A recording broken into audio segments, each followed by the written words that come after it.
May we direct the committee secretary to kindly approach former Senator Sani Trillanes?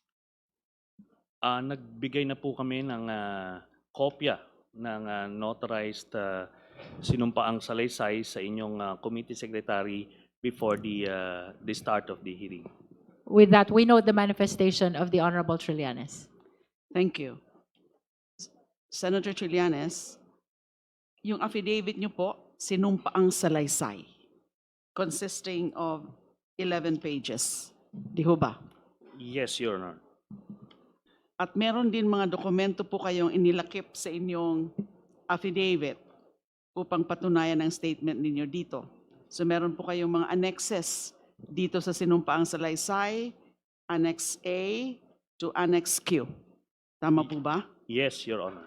Dala nyo rin po ba yung mga annexes na yon? Opo, Your Honor. Kasama po sa na-submit sa committee secretary, Your Honor.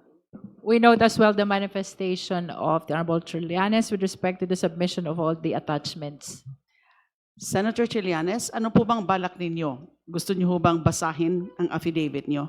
Kung maaari po, para mas dire-diretso po, sana, Your Honor.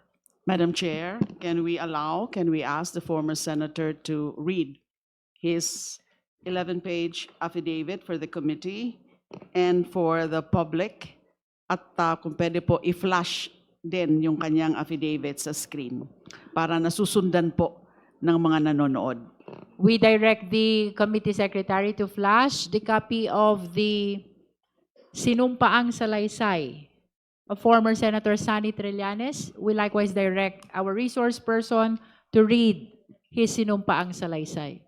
You're recognized, Honorable Trillanes. Salamat po.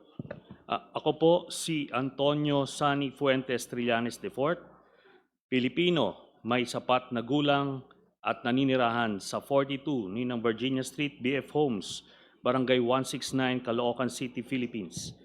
Matapos makapanumpa ng naayon sa batas ay buong layang nagsasalaysay na dati po akong naglingkod sa bayan bilang senador ng Republika matapos mahalal sa nasabing katungkulan noong Mayo 2007 habang ako po ay nakapiit. At muling nahalal para sa ikalawang termino noong 2013. Ang pangunahing plataforma ko ay ang paglaban sa korupsyon at pagtaguyod ng reforma sa ating gobyerno. Natapos ko ang aking ikalawang termino noong Hunyo 2019. Sa pagtupad ng aking tungkulin bilang senador, maraming mga whistleblowers o mga informante ang lumapit sa akin. Ang ilan sa kanila ay nagbigay na mahalaga at kritikal na impormasyon tungkol sa iba't ibang isyung may kaugnayan sa pambansang interes na nagamit ko sa aking trabaho bilang mambabatas sa pag-imbestiga at sa pagpatuloy ng aking advokasya para labanan ang korupsyon at maitaguyod ang reforma sa gobyerno. Noong buwan ng Abril 2016, sa panahon ng aking ikalawang termino bilang senador, ang aking opisina ay nakatanggap ng tawag mula sa isang tao na nagsabi na siya ay may hawak ng mahalagang impormasyon hinggil umano sa mga lihim na bank accounts na nagpapakita ng mga natatago at nakaw na yaman ng nooy kandidato sa pagkapangulo na si Mayor Rodrigo Digong Duterte at ng kanyang pamilya na di umano ay hindi din niya diniklara sa kanyang Statements of Assets, Liabilities, and Net Worth or SALN. Matapos ang paunang usapan sa telepono upang makumpirma ang kahalagan ng impormasyong kanyang tinutukoy, sumang-ayon ako makipag-meeting sa nasabing tao. Ang aming meeting ay naganap noong ika-21 ng Abril 2016, bandang alas 8 ng gabi, sa opisina ng Samahang Magdalo sa Quezon City. Nagpakilala ang nasabing tao bilang si Ginoong Joseph de Mesa. Ayon sa kanya, dati siyang masugid na taga-suporta ni noong Mayor Rodrigo Duterte. Sinabi ni Ginoong de Mesa na nagpasya siyang bawiin ang kanyang suporta para kay Mayor Duterte nang makakita siya ng mga dokumentong nagpapakita na si Rodrigo Duterte kasama ang kanyang anak na si Sara Duterte ay nagmamay-ari ng mga bank accounts kung saan bilyong-bilyong piso ang naideposito o dumaloy sa loob ng ilang taon. Sinabi ni Ginoong de Mesa na nakuha niya ang mga dokumentong ito mula sa isang malapit na kamag-anak niya na nagtatrabaho sa isang ahensyang may kinalaman sa investigasyon ng mga nakaw na yaman ng mga opisyal ng gobyerno. Sa aming pagpupulong, binigyan ako ni Ginoong de Mesa ng mga kopya ng mga dokumento na nagpapakita ng mga bank accounts sa pangalan ni na Rodrigo Duterte at Sara Duterte sa Bank of the Philippine Islands, BPI, Julia Vargas Branch, sa Pasig at sa EDSA Green Hills Branch, at sa Banco de Oro, Unibank, sa Lungsod Mandaluyong at sa iba pang mga bangko. Sa mga sumunod na araw, sinuri at pinag-aralan ko kasama ang aking mga abogado at staff ang mga impormasyong ibinigay ni Ginoong de Mesa at inihambing ito sa mga idiniklara sa kani-kanilang salin ni na Rodrigo Duterte at Sara Duterte para sa mga kaukulang panahon.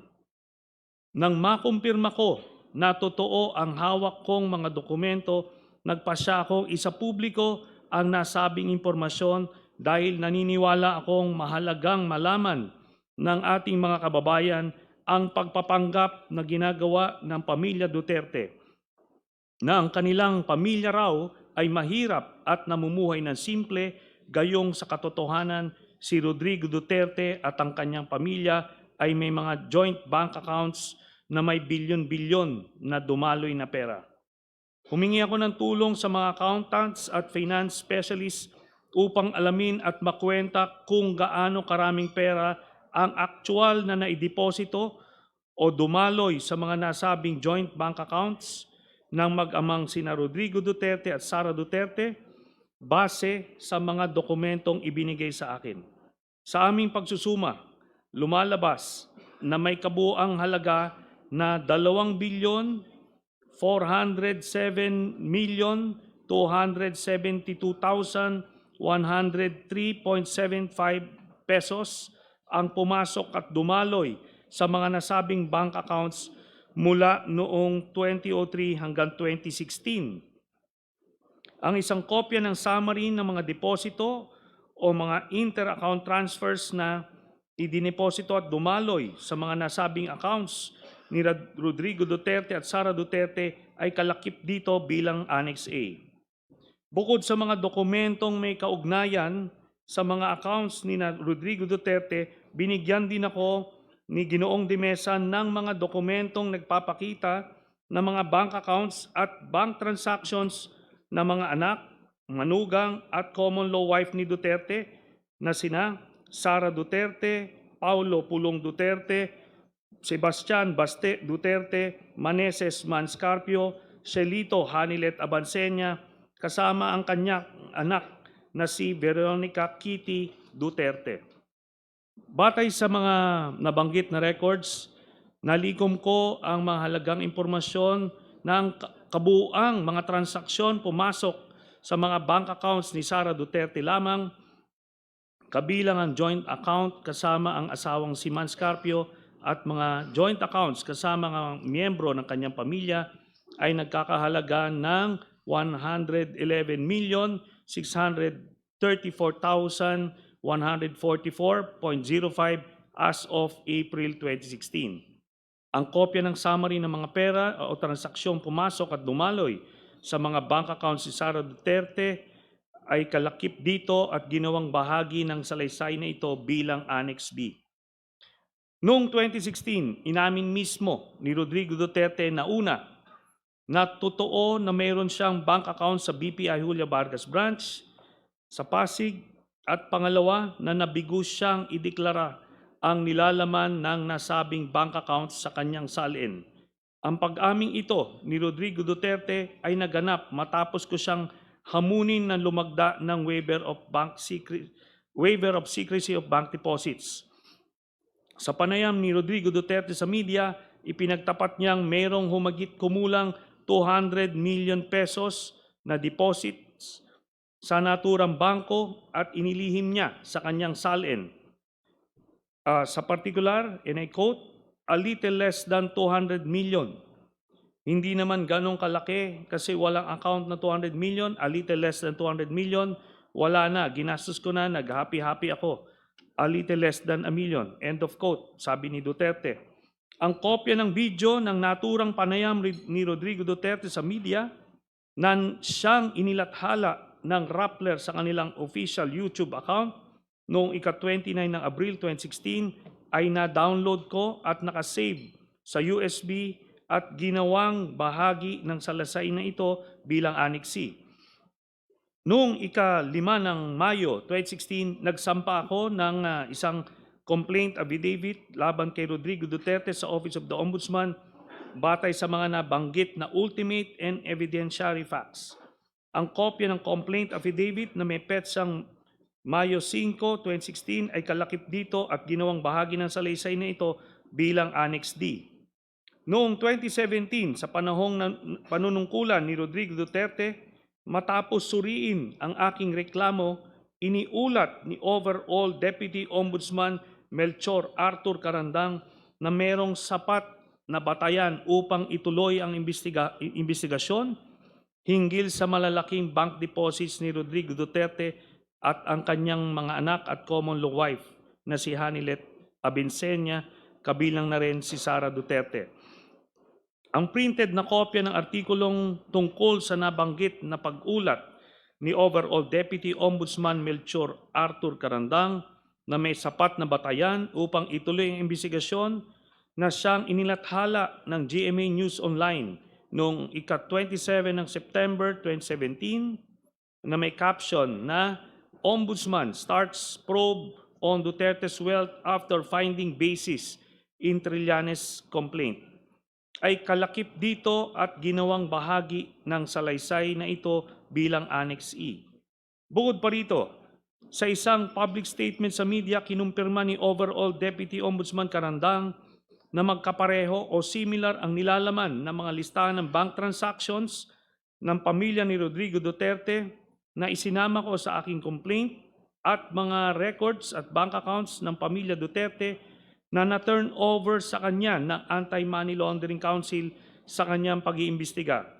Ito ay nireport ng GMA News Online sa isang artikulo na lumabas noong ika-28 ng September 2017 na may caption na Duterte Wealth Documents from AMLAC similar to what Trillanes has, Ombudsman.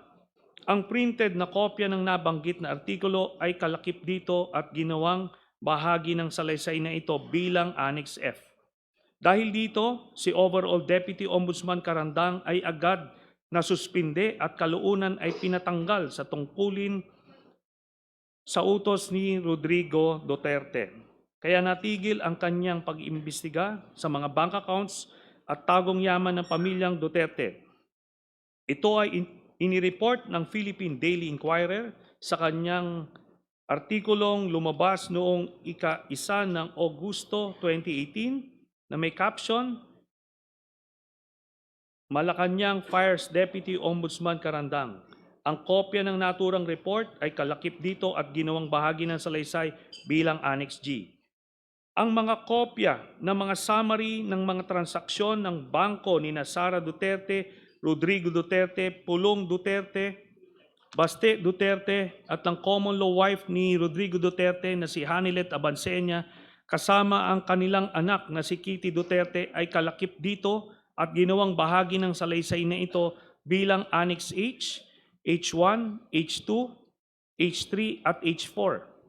Batay sa mga nabanggit na records, nalikom ko ang mga sumusunod na mahalagang impormasyon na nagpapakita na si Sara Duterte at ang mga miyembro ng kanyang pamilya, kabilang na ang kanyang ama na si Rodrigo Duterte, ang common law wife ni Rodrigo Duterte na si Hanilet Abinsenia, kasama pa ang kanilang anak na si Kitty Duterte, ang mga kapatid niya na si Pulong Duterte at Baste Duterte ay tumanggap ng pera o nag-encash ng daang-daang milyong halaga na mga cashier's checks o personal checks mula sa isang kilalang drug lord na si Sammy Uy, na kilala rin bilang Samuel Uy, gaya ng mga sumusunod.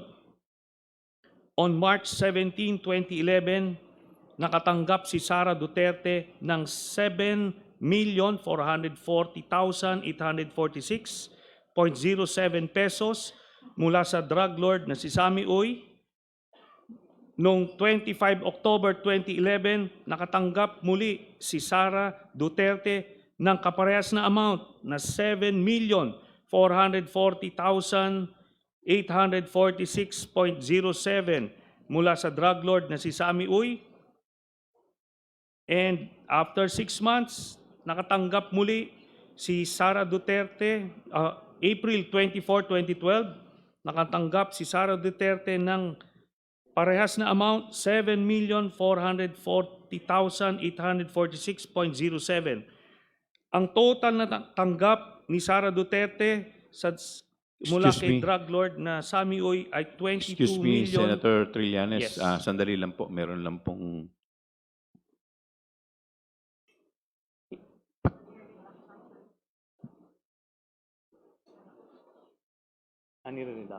Please continue po. Okay. Ang total po na natanggap ni Sara Duterte mula dun sa drug lord ni si Sammy Uy ay 22,322,538.21 habang mayor siya ng Davao City. Mr. Chair, very good po. We were just about to request po na i-flash sana Congressman sa screen.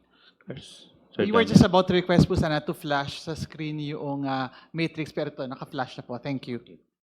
Thank you. Please proceed, Senator Trillanes.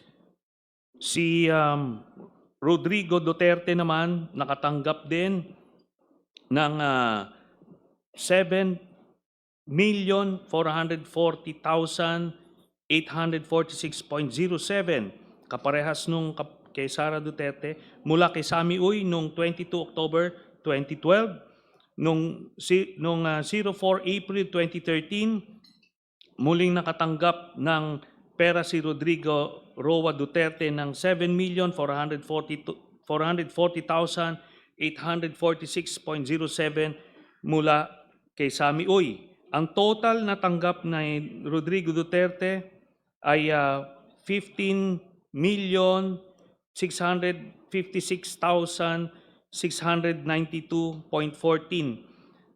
Ito po ay mga manager's checks mula kay Sammy Uy. Kay Sebastian Duterte naman, noong 09 March 2011, nakatanggap si Baste Duterte ng 10,316,591.18 pesos mula kay Sammy Uy.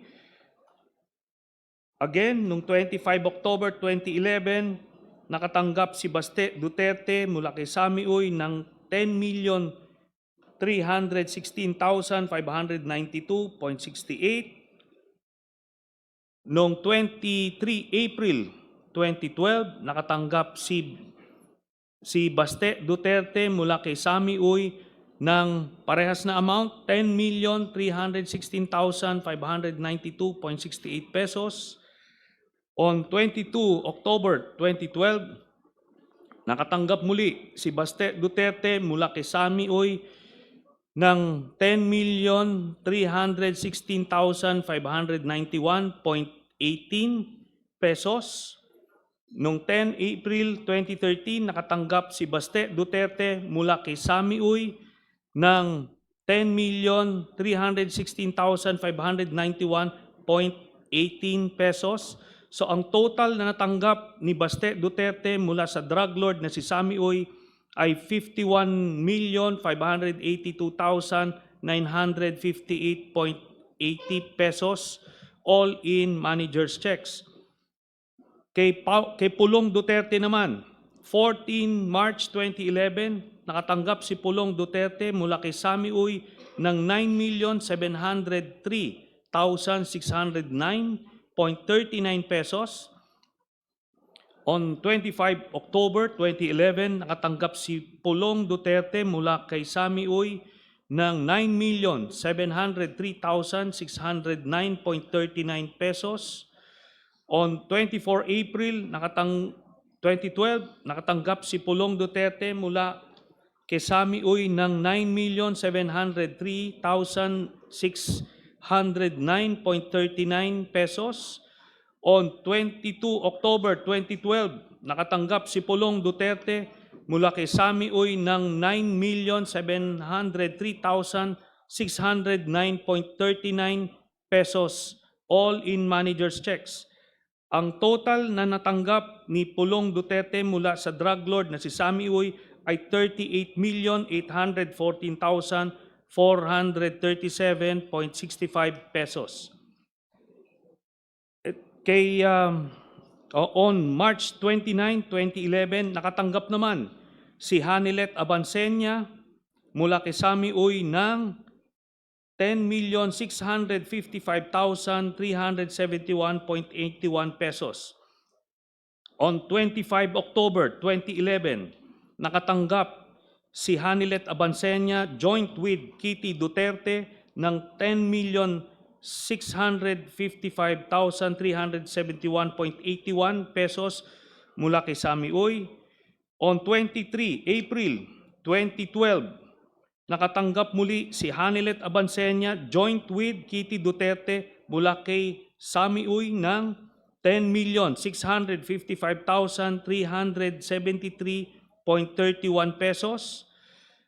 On October 22, 2012, nakatanggap si Hanilet Abansenya joint with Kitty Duterte mula kay Sami Uy ng 10,655,373.81 pesos. On 10 April 2013, nakatanggap si Hanilet Abansenya joint with Kitty Duterte mula kay Sami Uy ng 10,655,373.81 pesos in manager's checks. Ang total na natanggap ni Hanilet Abansenya joint with Kitty Duterte mula sa drug lord na si Sami Uy ay 53,276,860.55 pesos. Ang grand total na nakuha ng Duterte family mula sa isang drug lord na si Sami Uy ay 181,653,487.36. Ang kopya ng summary ng mga transaksyon sa bangko na nagpapakita ng mga payout ng kilalang drug lord na si Sami Uy, kina Sara Duterte at sa mga malalapit na miyembro ng kanyang pamilya ay kalakip dito at ginawang bahagi ng salaysay na ito bilang Annex I. Si Sami Uy ay isang kilalang political contributor ni Rodrigo Duterte at kilalang kasama o kasosyo ni Michael Yang, ang dating economic advisor ni Rodrigo Duterte na siya namang iniuugnay sa mga kontrobersyang Farmally at Pogo, gayon din sa bilyong-bilyong halaga ng mga iligal na droga na nakumpiska sa isang bodega sa Pogo Compound sa Porac, Pampanga. Ang kopya ng artikulo na sinaliksik at sinulat ni Carol Ilagan at Malu Mangahas ng Philippine Center for Investigative Journalism na may pamagat na 334 million from only 13 donors funded Duterte presidency ay nailathala noong ika-5 ng Disyembre 2016, kung saan naisiwalat na si Sami Uy ay kasama sa eksklusibong grupo ng political contributors ni Rodrigo Duterte ay kalakip dito at ginawang bahagi ng salaysay na ito bilang Annex J. Bukod dito, ang mga larawan ni Sami Uy kasama si Rodrigo Duterte at o Sara Duterte ay kalakip dito at ginawang bahagi ng salaysay na ito bilang Annexes K Series. Sina Michael Yang at Sami Uy ay parehang hayagang pinangalanan ni SPO4 Arturo Las Cañas na sangkot sa operasyon ng mga laboratorio ng Shabu sa lungsod ng Davao. Ang isang kopya ng video ng panayan ni SPO4 Arturo Las Cañas sa journalist na si Christian Esguerra sa programa sa YouTube ng huli na Facts First, kung saan isinalaysay ni Las Cañas ang pagkakasangkot ni Sami Uy sa Davao Death Squad at sa operasyon ng mga laboratorio ng Shabu sa Davao City na siyang na-download at nakasave sa USB ay kalakip dito at ginawang bahagi ng salaysay na ito bilang Annex L. Dagdag pa rito, ang kopya ng video ng press conference ni SPO4 Las Cañas gamit ang Zoom na may petsang ika-31 ng Enero 2024 kasama si Aris Ilagan ng Pilipinas Today kung saan inilarawan ni Ginoong Las Cañas ang laboratorio ng Shabu na matatagpuan sa Dumoy, Davao City na may pagmamayari at pinamamahalaan ni Sami Uy, Michael Yang at Rodrigo Duterte at na-download at nakasave sa USB ay kalakip dito at ginawang bahagi ng salaysay na ito bilang Annex M. Gayun din, ang kopya ng video ng press conference ni SPO4 Las Cañas gamit ang Zoom na may petsa ika-31 ng Enero 2024 kasama si Aris Ilagan ng Pilipinas Today kung saan ibinunyag ni Ginoong Las Cañas ang isa pang laboratorio ng Shabu na matatagpuan sa Green Heights Subdivision ng pagmamayari at pinamamahalaan din ni Sami Uy at Michael Yang, ganun din ang pagpaslang ng mga kawawang construction workers doon na na-download at nakasave na sa USB at kalakip dito ginawang bahagi nito bilang Annex N. Si Ginoong Las Cañas ay kusang loob na umaming isa siya sa mga pinuno ng Davao Death Squad at tinanggap bilang testigo ng International Criminal Court sa kasong may kinalaman sa extrajudicial killings laban kay Rodrigo Duterte. Kailanman ay hindi itinanggi ni Duterte ang mga paratang ni Ginoong Las Cañas na makailang beses na lumabas sa publiko. Sa kanyang 186 pahinang affidavit, ididetalye ni Ginoong Las Cañas ang papel ni Sami Uy sa Davao Death Squad at sa operasyon ng mga laboratorio ng Cebu sa lungsod ng Davao gaya ng mga sumusunod. Pahina 77. The several circumstantial events that raised my doubts and suspicions on Mayor Rodrigo Duterte's sincerity and honesty on his illegal drugs campaign because Michael Yang sponsor and patron in Davao City was Mr. Sami Uy, also a bosom friend of Davao City Mayor Rodrigo Roa Duterte. Pahina 112, it was Sami Uy who ordered Ben Laud to start the slaughter of the alleged suspects one by one, allegedly to extract confession. However, until the last one, no one among them confessed. According to Ben Laud, it was Mayor Duterte who ordered him and cleared the killing of the alleged suspected robbers through Bongo. Sa pahina 117, Sonny Benaventura in a teasing manner described to me that Sami Uy is a gambling and shabu mafia in Davao City. Sa pahina 182, I say and declare and truthfully that the person of Mayor Rodrigo Duterte and his son Paulo Pulong Duterte are directly involved in the illegal drug trade in Davao City. Mayor Rodrigo Roa Duterte in partnership with Michael Yang and Sami Uy, and Pulong Duterte in partnership with Charlie Tan. Mayor Rodrigo Roa Duterte also had police enablers in Bato de la Rosa and Wilkins Villanueva in the illegal drug trade. Sami Uy has an import-export business in Davao City. He also owns a cockpit arena in Matina, Davao City. Sami Uy is Mr. Michael Yang's patron friend in Davao City. I know it also through Michael Yang's custom broker, Mr. Randy Usman, my friend and associate in smuggling activities in the port of Davao in year 2012. Also in the massacre of subdivision construction workers I discussed above, Sami Uy was a participant in the said murders in the Laud Quarry. The DDS group on orders of Mayor Rodrigo Duterte, quote-unquote, erased the workers because they informed the police about the existence of a shabu lab in Green Heights Subdivision, which was owned by Michael Yang. Mayor Rodrigo Roa Duterte, Sami Uy, and Michael Yang are friends and close to each other. I saw them personally together in hotels in Davao City and in several occasions. Ang kopya ng 186 pahinang affidavit ni dating SPO4 Arturo Las Cañas, kabilang ang 3 pahina ng mga annex na nakalakip doon, ang video ni SPO4 Las Cañas habang isinasalaysay ang nilalaman ng kanyang affidavit at ang video ni Las Cañas habang nilalagdaan ang kanyang affidavit at pinapatunayan ang katotohanan nito. na siyang mga kopyang isinumite rin sa ICC bilang ebidensyang testimonyal para sa prosecution ay kalakip nito at ginawang bahagi ng salaysay na ito bilang Annexes O, O-1 at O-2. Ang mga transaksyong pinansyal ni Sara Duterte at mga malapit na miyembro ng kanyang pamilya na naugnay kay Sammy Uy at mga tinukoy na mga personalidad na sangkot sa droga ay lubhang nakakabahala.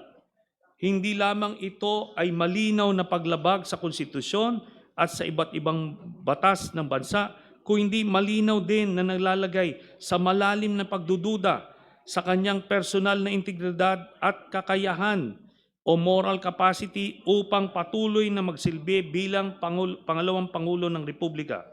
Kaya naniniwala ako na dapat lamang panagutin siya at litisin sa pamamagitan ng impeachment.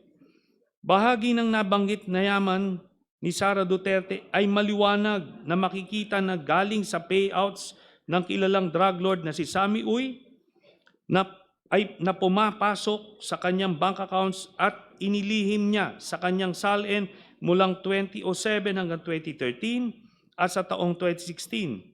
Ang pagkabigo ni Sara Duterte na ideklara ang kanyang kabuang yaman ay sinaliksik at inireport nila Florin Simon at malumangahas ng Philippine Center for Investigative Journalism, PCIJ, sa kanilang ulat na may pamagat Duterte, Sara, Paulo, Mark Big Spikes in Wealth, Cash while in public office, na nailathala noong ika-4 ng Abril 2019 na siyang kalakip dito at ginawang bahagi ng salaysay na ito bilang Annex P. Alinsunod sa mga nabanggit na mahalagang impormasyon, isa ako sa mga nagreklamo at nagsampa ng isang verified complaint laban kay Sara Duterte sa Office of the Ombudsman noong ika-21 ng Enero 2026 dahil sa kanyang malinaw na pagkakasangkot sa money laundering at pagkakaroon ng ill-gotten wealth, hindi maipaliwanag at natatagong yaman o suhol na nagkakahalaga ng daang-daang milyong piso na maliwanag na hayagang paglabag sa saligang batas at sa mga umiiral na batas. Ang kopya ng verified complaint na may petsang ika-21 ng Enero 2026 ay kalakip dito at ginawang bahagi ng salaysay na ito bilang Annex Q. Sa kabuuan, sa aking pananaw, lumalabas na lahat ng ito ang mga sumusunod. Una, si Sara Duterte ay kasangkot sa korupsyon noong unang pumasok pa lang siya sa gobyerno. Pangalawa, si Sara Duterte ay may mga tagong yaman na nakuha niya sa mga iligal na paraan. Pangatlo, si Sara Duterte ay hindi nagdedeklara ng kanyang tunay na yaman sa kanyang salin. Pang-apat, sina Sara Duterte at ang mga malalapit na miyembro ng kanyang pamilya na sina Rodrigo Duterte, Pulong Duterte, Baste Duterte, Hanilet Abansenya at Kitty Duterte ay tumanggap ng daang-daang milyon na pera mula kay Sammy Uy na isang kilalang drug lord. Sa aking paniniwala, ang lahat ng ito ay pasok sa impeachable offenses na betrayal of public trust, graft and corruption, at other high crimes na nakasaad sa ating saligang batas. Ang sinumpaang salaysay na ito ay aking kusang loob na isinagawa ng walang naguudyok o panakot bilang patotoo sa lahat ng nabanggit at nakasulat dito bilang aking personal na testimonya sa impeachment hearing ng House Committee on Justice sa kasong impeachment laban kay Sara Duterte at para sa anumang legal na maaring paggamitan nito. Ito pong sinumpaang salaysay na ito ay sinumpaan ko noong April 21, 2026 sa harap ng Notary Public. Salamat po, Mr. Chairman. Thank you, Senator Trillanes. Comsec, please provide copy of sinumpaang salaysay to all the justice members for reference.